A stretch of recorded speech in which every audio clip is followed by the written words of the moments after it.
روا عرش پہ اڑتا ہے پھریرا تیرا، اور میں تو مالک ہی کہوں گا کہ ہو مالک کے حبیب، یعنی محبوب و محب میں نہیں میرا تیرا۔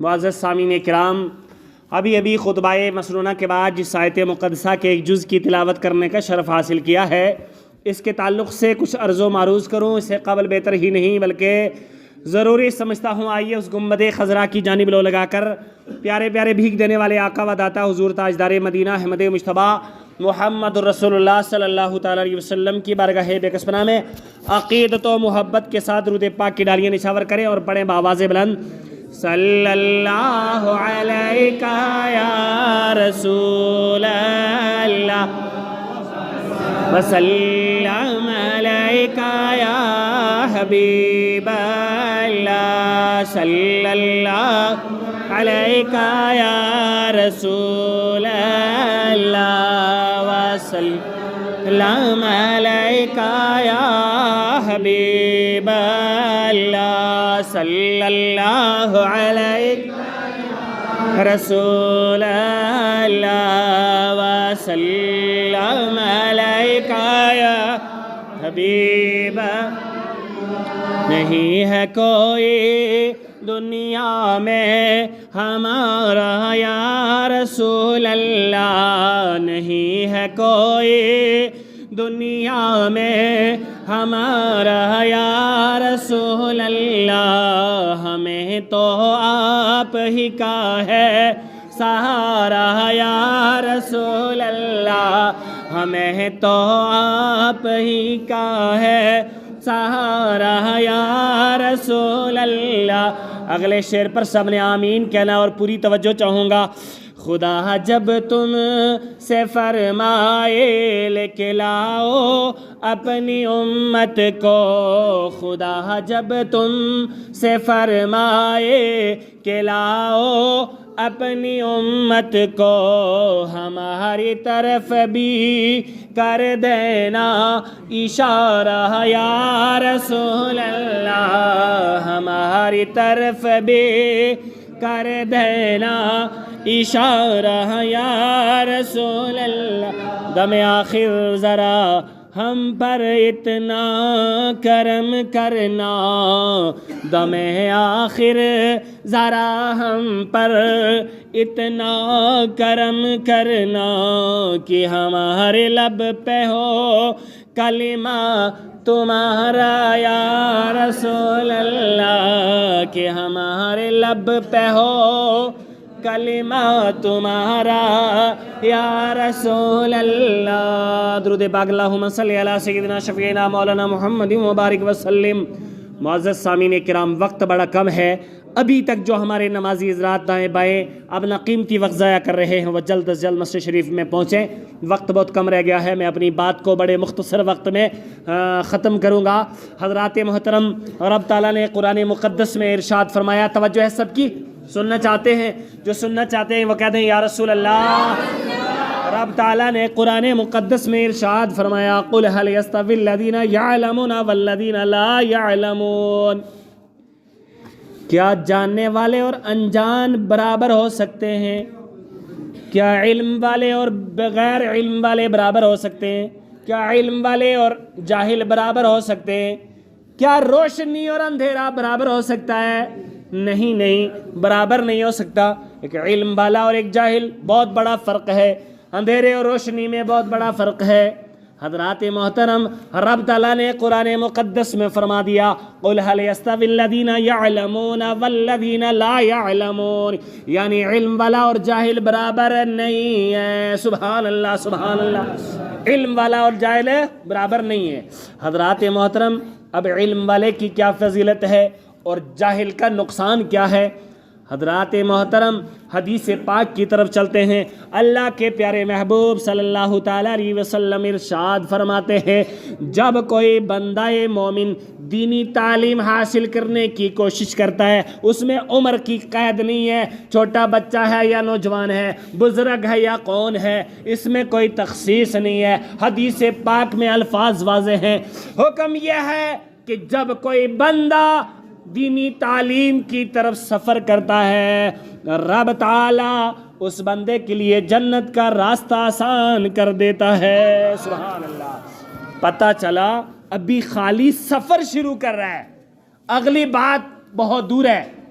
وہ جو معاملہ ہے کہ کیا علم والے اور جاہل برابر ہو سکتے ہیں, تو علم والے اور جاہل برابر نہیں ہو سکتے, یہ بات تو بعد کی ہے. ابھی سفر شروع ہو رہا ہے.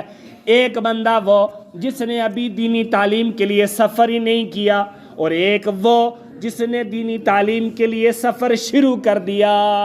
اس میں بہت بڑا فرق ہے. جس نے سفر شروع نہیں کیا اور جس نے سفر شروع کر دیا, اس میں بہت بڑا فرق ہے.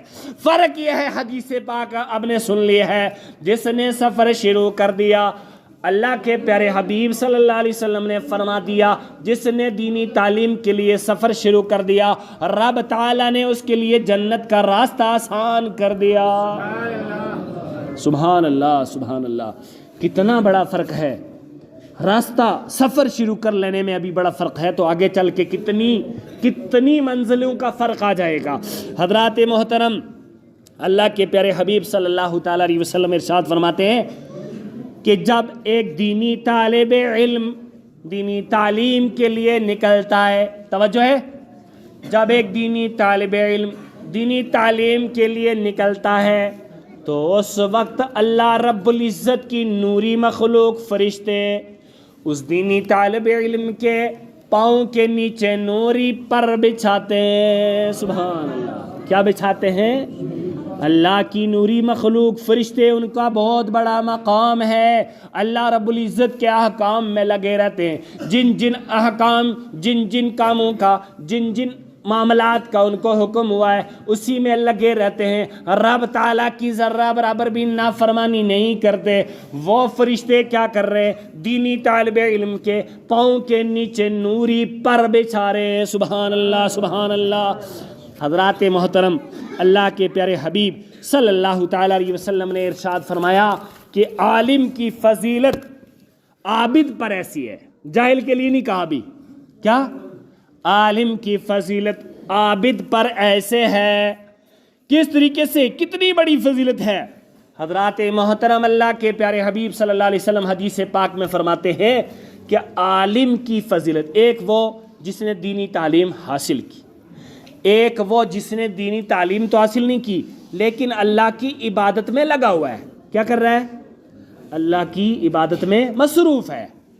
جس نے دینی تعلیم حاصل کی ہے اس عابد پر اتنی بڑی فضیلت ہے. حضور فرماتے ہیں جیسے چاند کی فضیلت ہے ستاروں پر. سبحان اللہ. چاند کے سامنے ستارے نظر آتے بہت کم, بہت ہی چھوٹے نظر آتے ہیں نا. چاند 14ویں کا چاند چمک رہا ہو تو اس کی کتنی روشنی ہوتی ہے اور کتنا خوبصورت ہوتا ہے. تو حضرات محترم, عالم کی فضیلت عابد پر ایسے ہے جیسے چاند کی فضیلت ستاروں پر ہے. حدیث پاک میں حضور صلی اللہ علیہ وسلم نے یہ ارشاد فرمایا, اس کی کیا وجہ ہے؟ آخر ان تمام ارشادات کا مقصد اور مطلب کیا ہے؟ مطلب اور مقصد یہ ہے کہ رب تعالیٰ نے جو اپنی لا رائب کتاب اپنے پیارے محبوب صلی اللہ علیہ وسلم پر نازل فرمائی ہے, یعنی قرآن پاک. قرآن پاک کو سب لوگ پڑھیں سیکھیں. قرآن پاک ہو یا حدیث ہو, ارے قرآن پاک سیکھنے والا جس نے قرآن پاک کو پڑھا سیکھا, اس میں کیا احکام ہیں, کیا فرائض ہیں, کیا واجبات ہیں, کیا کیا احکام ہیں, اللہ رب العزت نے کن کاموں کا حکم دیا ہے, کن کاموں سے بچنے کا حکم دیا ہے. حضرات محترم, قرآن پاک میں وہ تمام تر احکام پڑھ لینا, سمجھ لینا. جو پڑھ لے سمجھ لے, جو حدیث پاک کو پڑھ لے سمجھ لے, اس پر عمل کر لے, اسی کو تو عالم کہیں گے. وہ کسی مسجد کا خطیب ہو یا نہ ہو, کسی مدرسے کا معلم ہو یا نہ ہو, یہ خطیب ہونا, معلم ہونا, مدرس ہونا یہ شرائط نہیں ہے. اگر کوئی بندہ قرآن پاک کو سیکھ رہا ہے, اس کا ترجمہ تفسیر اچھے طریقے سے سمجھ رہا ہے, اس پر عمل کر رہا ہے, تو وہ عالم ہے, وہ عالم ہے. توجہ ہے سب کی. کل ملا کر کے ان تمام ارشادات کا مطلب اور مقصد یہ ہے کہ دینی تعلیم ہمیں حاصل کرنی چاہیے. وہ چاہے کسی بھی عمر میں بندہ ہو, چاہے وہ بزرگ ہو, چاہے وہ نوجوان ہو چاہے وہ بچہ ہو، دینی تعلیم کی ہمیں ہر وقت کوشش کرنی ہے۔ حضرات محترم، جو دینی تعلیم کی ہر وقت کوشش کرتا ہے اس کی بہت بڑی فضیلت ہے۔ اس کی کیا فضیلت ہے سننا چاہتے ہیں؟ اللہ کے پیارے محبوب صلی اللہ علیہ وسلم کا اگلا ارشاد پاک جو سننا چاہتے ہیں وہ محبت سے ایک بار پھر کہہ دیں یا رسول اللہ۔ جب آپ بیداری کے ساتھ یا رسول اللہ کہتے ہیں تو اس وقت مجھے یقین ہو جاتا ہے کہ واقعی آپ سننے کے موڈ میں ہیں، آپ سننا چاہتے ہیں اور سن کر عمل کرنا چاہتے ہیں۔ جب آپ کی طرف سے مجھے یقین ہو جاتا ہے پھر دل بھی کرتا ہے کہ آپ کو پیارے آقا صلی اللہ علیہ وسلم کے مزید ارشادات جو ہیں وہ بتائے جائیں، سنائے جائیں۔ حضرات محترم، اللہ رب العزت کے پیارے حبیب صلی اللہ علیہ وسلم نے ارشاد فرمایا، توجہ ہے سب کی، العلماء ورثۃ الانبیاء، کہ انبیاء علماء جو ہیں انبیاء کے وارث ہوا کرتے ہیں۔ کیوں وارث کیوں ہوتے ہیں؟ ہر وہ بندہ انبیاء کا وارث ہے جس نے دینی تعلیم حاصل کی، جس نے قرآن پاک کی تعلیم حاصل کی، جس نے حدیث کی تعلیم حاصل کی، جس نے فقہ کو جان لیا، وہ انبیاء کا وارث ہے۔ رب تعالیٰ کے پیارے محبوب صلی اللہ علیہ وسلم نے یہ نہیں ارشاد فرمایا جس نے درہم دینار کما لیے، ہزاروں لاکھوں کروڑوں روپے کما لیے وہ انبیاء کا وارث ہے۔ حضور نے یہ نہیں فرمایا، بلکہ حضور نے یہ فرمایا جس نے دینی تعلیم حاصل کر لی وہ انبیاء کا وارث ہے۔ جس نے دینی تعلیم حاصل کر لی وہ انبیاء کا وارث ہے۔ اور وراثت انبیاء کی حاصل کرنے والوں کی شان کیا ہوگی؟ سبحان اللہ۔ اللہ تعالیٰ ہم سب کو دینی تعلیم، دینی مسائل، ہر وقت ایک آیت یاد کرنی، اس کا ترجمہ، اس کی تفسیر پڑھنی، حدیث یاد کرنی، اس کا ترجمہ، اس کی تفسیر، فقہ کے مسائل یاد کرنا کہ بھئی مسح کا طریقہ کیا ہے، غسل کا طریقہ کیا ہے، مسجد کے مسائل کیا ہیں، زکوٰۃ کے مسائل کیا ہیں، حج کے مسائل کیا ہیں، نماز کے کیا مسائل ہیں، روزے کے کیا مسائل ہیں۔ ان تمام تر مسائل کی کھوج میں لگے رہنا، کچھ نہ کچھ مسئلہ حاصل کرتے رہنا۔ ضروری نہیں کہ آپ گھر بار چھوڑ کر جب مدرسے میں جائیں گے، جب آپ کسی یونیورسٹی میں جائیں گے تبھی آپ دینی تعلیم علم بنیں گے، ایسا نہیں ہے۔ بلکہ گھر پر بندہ جو دینی تعلیم حاصل کر رہا ہے، قرآن پاک کی آیتیں اچھے طریقے سے پڑھ رہا ہے، ترجمہ یاد کر رہا ہے، تفسیر یاد کر رہا ہے، حدیث یاد کر رہا ہے، اس کی شرح یاد کر رہا ہے، اس کو سمجھ رہا ہے، تو اپنے گھر پر بیٹھا ہوا وہ بندہ بھی دینی طالب علم ہے۔ اور اس کی شان وہی ہے، کون سی؟ جو حضور نے فرما دیا کہ جو دینی طالب علم ہے اس کے پاؤں کے نیچے نوری فرشتے پر بچھاتے ہیں۔ سبحان اللہ۔ حضرات محترم، ہم اپنے ہمت ہار جاتے ہیں۔ ہم پہلے ہی سے یہ سوچ لیتے ہیں کہ اب ہم مدرسے میں نہیں جا سکتے، اب ہم کسی کے پاس کیوں نہیں جا سکتے؟ کتابیں ہمارے پاس، موبائل پر تمام کتابیں موجود، ویسے مارکیٹ میں تمام کتابیں موجود، قرآن پاک ترجمے والے تفسیر موجود، حدیث کی کتابیں موجود، بتانے والے موجود، رہنما لوگ موجود، پھر کیوں نہیں ہم اس صف میں آ سکتے؟ آؤ ہم نیت کرتے ہیں کہ آج سے ہم سارے، توجہ سب کی، آج سے ہم سارے دینی طالب علم ہیں۔ سارے نیت کر لو، انشاءاللہ نیت پر بھی ثواب ملے گا۔ ہم سارے کیا ہیں؟ دینی طالب علم ہیں۔ ہر وقت، ہر لمحہ ہم کوئی نہ کوئی آیت، سورت، ترجمہ، تفسیر، حدیث، مسئلہ کچھ نہ کچھ یاد کرنے کی کوشش کرتے رہیں گے۔ ٹھیک ہے، مسجد شریف کے لیے جلدی سے آپ گھومیں گے۔ مسجد شریف کا مینارے کا کام چل رہا ہے ماشاءاللہ۔ آپ حضرات جتنا ہو سکے بڑھ چڑھ کر کے اپنا حصہ پیش کریں، اللہ تعالیٰ آپ کی کمائیوں میں بے پناہ برکت عطا فرمائے۔ حضرات محترم جتنا ہو سکے بڑھ چڑھ کر کے اپنا حصہ پیش کریں، اللہ رب العزت ہم سب پر اپنا فضل فرمائے۔ حضرات محترم، ایک آخر میں حدیث پاک آپ سب کے سامنے بیان کرنے جا رہا ہوں، سب کی توجہ چاہوں گا۔ نیت سب نے کر لی کہ ہم کیا ہیں؟ آج سے دینی طالب علم ہیں انشاءاللہ۔ حدیث پاک میں اللہ کے پیارے حبیب صلی اللہ علیہ وسلم ارشاد فرماتے ہیں کہ 4 لوگوں کو بغیر حساب کے جنت کے دروازے پر لایا جائے گا۔ وہ 4 لوگ کون ہیں؟ وہ 4 لوگ سخی، شہید، عالم دین اور حاجی۔ حاجی، سخی، شہید اور عالم دین، 4 لوگ آپ نے سن لیے۔ ان 4 لوگوں کو رب تعالیٰ کے حکم سے جو باعمل حاجی ہے، جو باعمل سخی ہے، جو باعمل عالم دین ہے، جو باعمل شہید ہوا بندہ، ان چاروں کو اللہ کے حکم سے جنت کے دروازے پر بغیر حساب کے لایا جائے گا۔ اب مسئلہ یہ پیش آئے گا کہ ان چاروں میں سے کون سا جنت کے دروازے میں پہلے داخل ہو۔ بس یہ مسئلہ الجھ جائے گا۔ یہ چار لوگ آپس میں بحث کرنے لگ جائیں گے، ایک کہے گا میں پہلے جاؤں گا، دوسرا کہے گا میں جاؤں گا، تیسرا کہے گا میں جاؤں گا، چوتھا کہے گا میں جاؤں گا۔ توجہ ہے سب کی؟ چار لوگوں کو جنت میں بغیر حساب کے دروازے تک تو پہنچ کے اندر جانا ہے۔ مسئلہ یہاں الجھ گیا۔